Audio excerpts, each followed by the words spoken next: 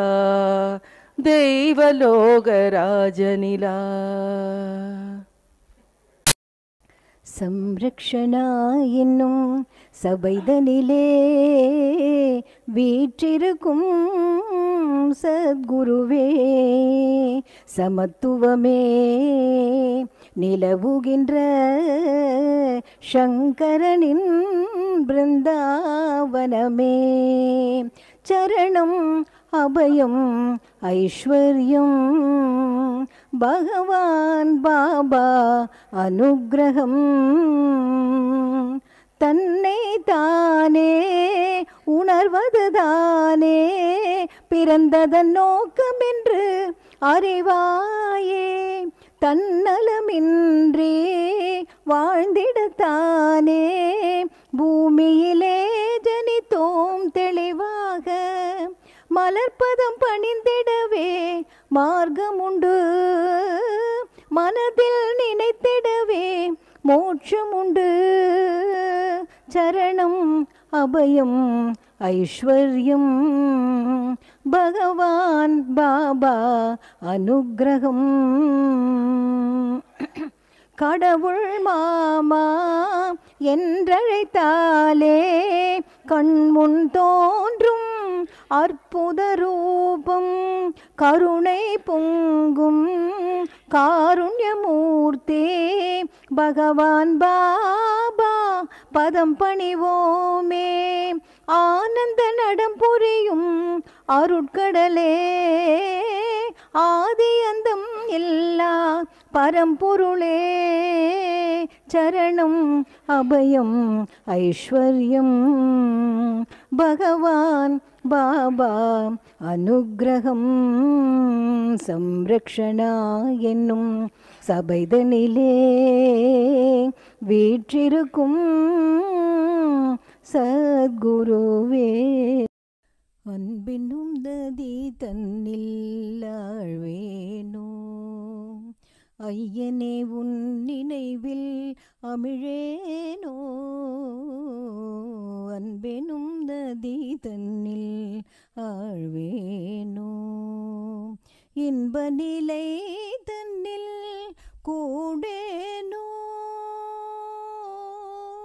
இன்ப நிலை தன்னில் கூடேனோ என் இதயத்தில் உனை கண்டு ஆடேனோ. அன்பெனும் நதி தன்னில் ஆழ்வேனோ கண்ணீரால் பதம் கழுவேனோ கனித்தமிழால் பூஜை புரிவேனோ. தன்னிலை மறந்துன்னை தழுவேனோ தஞ்சம் தஞ்சம் என நான் கதறேனோ.